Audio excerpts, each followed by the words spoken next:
Social media cell head कर चुके हैं पीटीआई का, और उनसे हम अंदर के राज जानने की कोशिश कर रहे हैं कि पीटीआई मीडिया सेल काम करता है कैसे। क्योंकि हमने ये देखा कि पाकिस्तान में जब जंग भी हो रही थी तो बहुत सा नेगेटिव किरदार अदा किया जा रहा था। अब मैं ये डिफरेंस समझना चाह रहा था कि एक्चुअल मीडिया कौन सा है, या वाकई ही पूरे मीडिया सेल के अंदर प्रॉब्लम है, और दूसरा कि जो सियासी क़यादत बैठी हुई है ये क्या मतलब कोई हाईजैक हो चुके हैं और सोशल मीडिया सब कुछ देख रहा होता है, खान साहब के डायरेक्ट ऑर्डर्स पे क्या कुछ चल रहा होता है। और उसके अलावा एक और बहुत बड़ा क्वेश्चन जो आजकल इस वक्त सोशल मीडिया को हेड कर रहे हैं पीटीआई के, वो कौन है, उनका क्या किरदार है, ये भी जानेंगे डॉक्टर विक साहब से। तो सबसे पहले तो डॉक्टर साहब आपको दोबारा खुशामदीद कहते हैं। एक चीज ये बताइएगा कि जाली अकाउंट कितने हैं, आपने खुद ये ऑपरेट किया इस पूरे मीडिया को।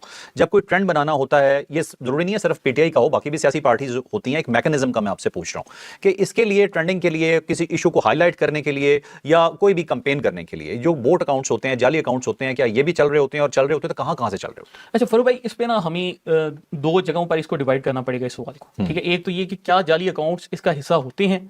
जी हाँ होते हैं, ठीक है, उसमें कोई शक नहीं। लेकिन क्या इसका मतलब ये है कि इनकी सोशल मीडिया पर सपोर्ट बेस कम है और ये उसको ज्यादा एग्जैजरेट करके दिखाते हैं? तो इसका जवाब भी मनफी में है कि एक बहुत बड़ी तादाद में सपोर्ट बेस मौजूद है पीटीआई, ठीक है। वो हो सकता है उसको अगर हम बाकी पार्टियों के कंपैरिजन में देखें तो वो अगर 30 पर हैं तो ये 30% है तो ये 90% है, ओके, ठीक है। मतलब उनसे 3 गुना ज्यादा या 4 गुना ज्यादा है। बाकी सारी पार्टियों के फॉलोअर्स आप इकट्ठे कर लें। तो ये एक हमें डिस्टिंक्शन हमेशा इसमें रखनी पड़ेगी। अब उसके बाद अगर हम आगे आते हैं कि ये लोग क्या रीट्वीट्स बाय करते हैं, क्या ये सोशल मीडिया पर लाइक्स बाय करते हैं, क्या ये शेयरिंग का बटन बाय करते हैं, क्या ये व्यूज बाय करते हैं, तो वो सब चलता है।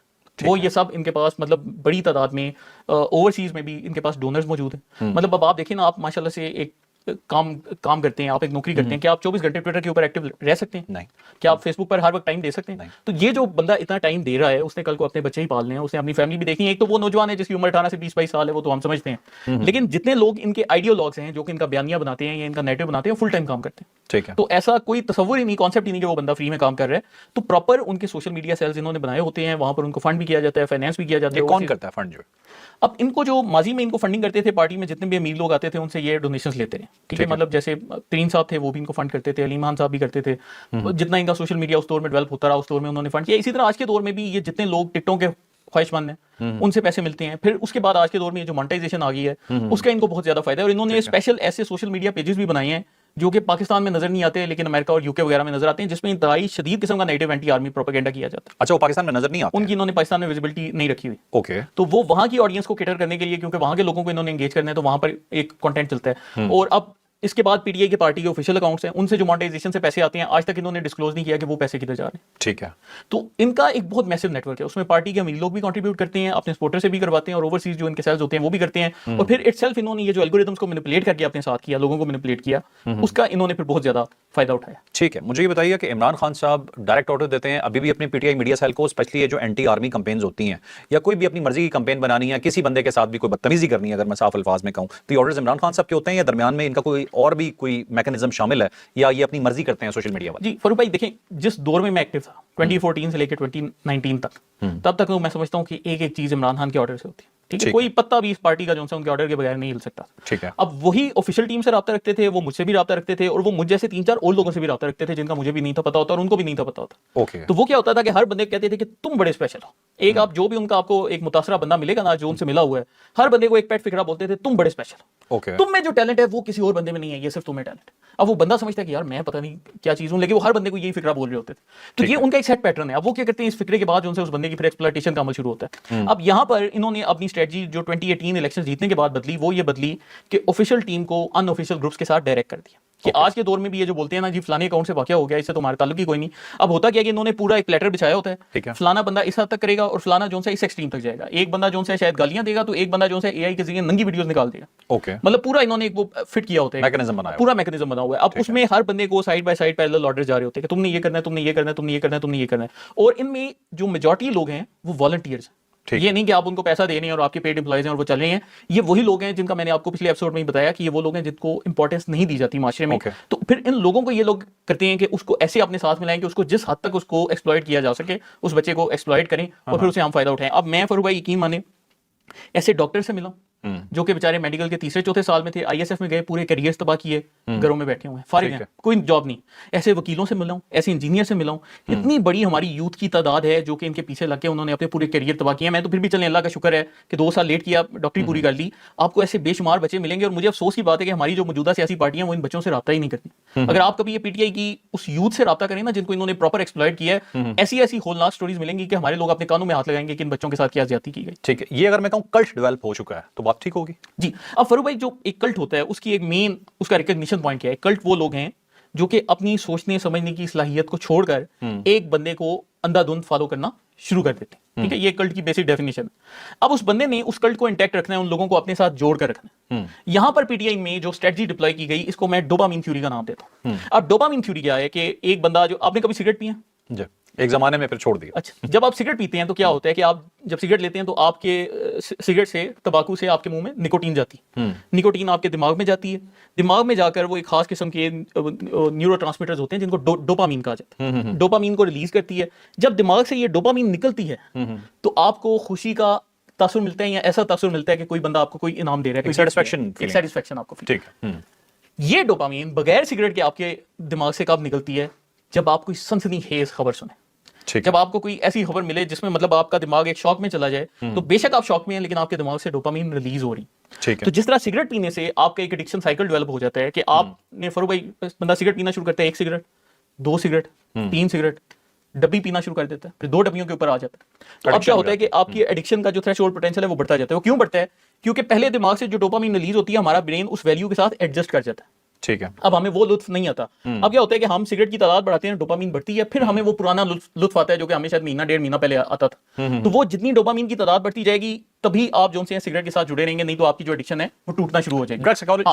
साइकोलॉजी है। अब यहां पर क्या है कि आपने लोगों को सनसनीखेज खबरें देनी है। तो ये क्या करते हैं, अगर आप इनके पूरे बयान के एक पैटर्न देखें तो आपको नजर आएगा कि लोगों को ये सनसनी देते नहीं। अब इन्होंने पहले लोगों कहते थे हम नया पाकिस्तान बनाएंगे, 2 नहीं 1 पाकिस्तान बनाएंगे। फिर आहिस्ता आहिस्ता ना ये एक डार्कर साइड पर जाता गया कि हम इनको मुखालफिन को जो है जेलों में डाल देंगे, हम इनके एसी बंद कर देंगे, हम इनको जो है कभी बाहर नहीं आने देंगे। फिर उसके बाद जो है उसका एक मजीद जो आपको आया कि मैं मजीद खतरनाक हो जाऊंगा। फिर उन्होंने एक फौज के खिलाफ बयानियां बनाना शुरू कर दिया कि आर्मी चीफ गद्दार है, मीर जाफर है। फिर उसके बाद डोपामीन का लेवल मजीद बढ़ा दिया, मुल्क जो है डिफॉल्ट होने जा रहा है, ये मुल्क जो है श्रीलंका बन जाएगा, इस मुल्क को कोई कर्जा नहीं देगा। फिर वो मजीद आगे बढ़ा दिया कि जी मुल्क में जो है ये 9 मई वाले जो हालात हैं इन्होंने वो पैदा कर दिए। फिर उसके बाद मजीद ऊपर चले गए कि जी अब 1971 का दौर वापस आएगा और बांग्लादेश आ जाएगा और शेख मुजीब बन जाएगा और ये हो जाएगा और वो हो जाएगा। तो अब हो क्या रहा है कि उनकी मजबूरी बन गई है, जिस तरह एक वो सिगरेट नोशन है उसको सिगरेट की तादाद बढ़ानी पड़ती है। अगर वो डोपामीन लेवल्स नहीं बढ़ाएंगे तो वो अपनी एग्जिस्टिंग जो उनकी एक कल्ट ऑडियंस डेवलप हुई है उसको मेंटेन नहीं कर सकते। ये उनका सबसे बड़ा ड्रॉबैक है। अब यहां पर फरूक भाई इशू क्या आता है, दुनिया भर में जो कल्ट हैं उनमें क्या होता है कि अगर वो जो लीडर है वो कल्ट की ख्वाहिशात को पूरा ना कर सके तो कल्ट के लोग जो हैं उस लीडर के साथ बहुत बुरा सलूक करते हैं। ये दुनिया की तारीफ में बेशुमार ऐसे वाक़या। अब यहां पर भी इनका मसला क्या है कि फर्स्ट किया, लेट्स सपोज वो बंदा कल बाहर आ जाता है जेल से, तो इनके जो अपने फॉलोअर्स हैं क्या वो इस चीज को हजम कर लेंगे? कभी भी नहीं करेंगे। तो अब अगर वो ये चीज मानने लग पड़े कि यार ये बंदा, मतलब मैं कहता हूं कि चलें अगर फर्स्ट किया वो डील ही कर लेते हैं, कितनी डील कर लेते हैं कि यार चलें 1.5 साल में कुछ नहीं करूंगा, बाद में सियासत कर लूंगा। सियासत ही करनी है ना आपने, 1.5 साल आपने जेल में गुजारे, आप अपने घर में गुजार लें, क्या फर्क पड़ता है?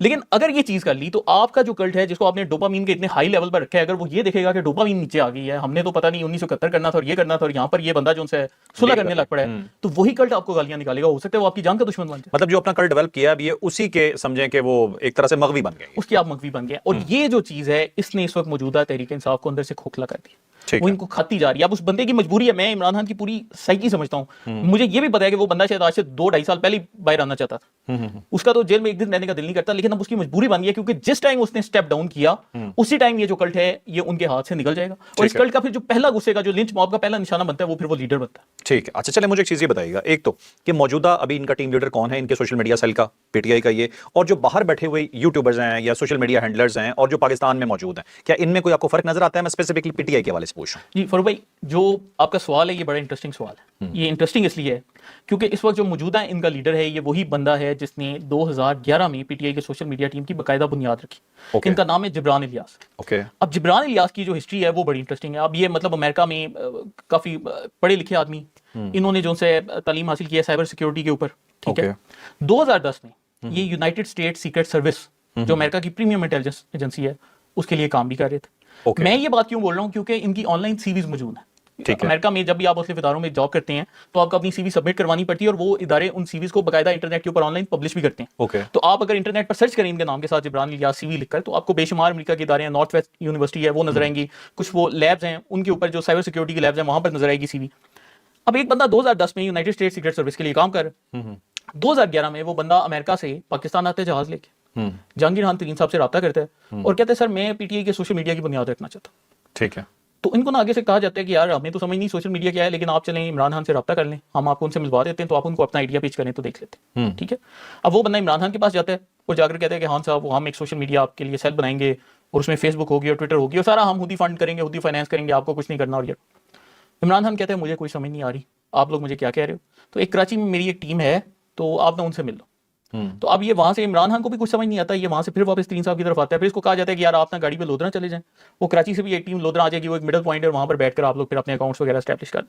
ठीक है। तो इस तरीके से पीटीआई के सोशल मीडिया का आगाज होता है। ओके। ठीक है। अब ये जो मैंने आपको पूरा वाकया सुनाया इसमें ही बहुत सी चीजें ऐसी हैं जो बंदे का जहन ग्रैस्प नहीं करता कि यार अमेरिका से एक आ रहा है, सोशल मीडिया का आइडिया दे रहा है, यूनाइटेड स्टेट सीक्रेट सर्विस में काम करता है और उस दौर पे काम कर रहे हैं, और आज के दौर में वो मतलब उस टाइम से ही वो हेड था लेकिन उसने खुद को छुपाया हुआ था। वो खुद के अच्छा, ये सामने जो सीवीज डिस्प्ले करने की आपने बात की है, थोड़ा सा हम इसे क्लियर कर देते हैं कि सीवीज डिस्प्ले जो बंदा एम्प्लॉयड है उसकी होगी या जिसने सिर्फ अप्लाई किया उसकी भी वो दे देंगे? नहीं, इन्होंने जिन इदारों में काम किया ना वो इदारे पब्लिकली डिस्क्लोज करते हैं कि हमने इस बंदे को एम्प्लॉय किया, तो इस बंदे की ये सीवी है ताकि लोग आकर पढ़ सकें कि इस बंदे ने माजी में क्या क्या किया। ठीक है। तो आपके ख्याल में कि ये जो जिब्रान इलियास साहब हैं ये आए नहीं, ये भेजे गए? ये भेजेगा। ओके। क्योंकि मुझे ये चीजें ना समझ में नहीं आती ना, आप 2 + 2 = 4 करते हैं तो आपको समझ आता है, लेकिन यहाँ पर 2 + 2 = 22 हो रहा है ना। एक बंदा अमेरिका से आ रहा है, आगे इधर इमरान खान को आइडिया दे रहा है, फिर खुद ही सेल बना रहा है, वो US United state secret service में काम भी कर रहा है और वो जो उनसे सोशल मीडिया भी चला रहे हैं। अब मेरा इस अरसे के दौरान इनसे इंटरेक्शन भी रहा है। ठीक है। अब ये क्या करते थे कि ये बिहाइंड द शैडोज ऑपरेट करते नहीं, जिस तरह मैंने आपको बताया ना बीच में कुछ वाकयात भी बताए कि वो इमरान खान मुझे कहता था यार ऑफिशियल टीम वाले नालायक हैं, आप ही हो सब कुछ। ये लोग बिहाइंड द शैडोज ऑपरेट करते हैं और कई जगहों पर ऐसी बारीक वारदात डाल जाते थे कि आपको समझ ही नहीं थी लगती। जैसे मैं आपको मिसाल देता हूं कि 2015-16 में एक ऐसा दौर भी आया जब यहां पर मौजूद लीडरशिप ने इमरान खान से शिकायत करनी शुरू की कि हाँ साहब ये लोग एक महसूस किस्म की लॉबी को ऑफिशियल अकाउंट से प्रमोट करते हैं और यहां पर पार्टी के सब लीडरों को इक्वल रिप्रेजेंटेशन नहीं मिल रही।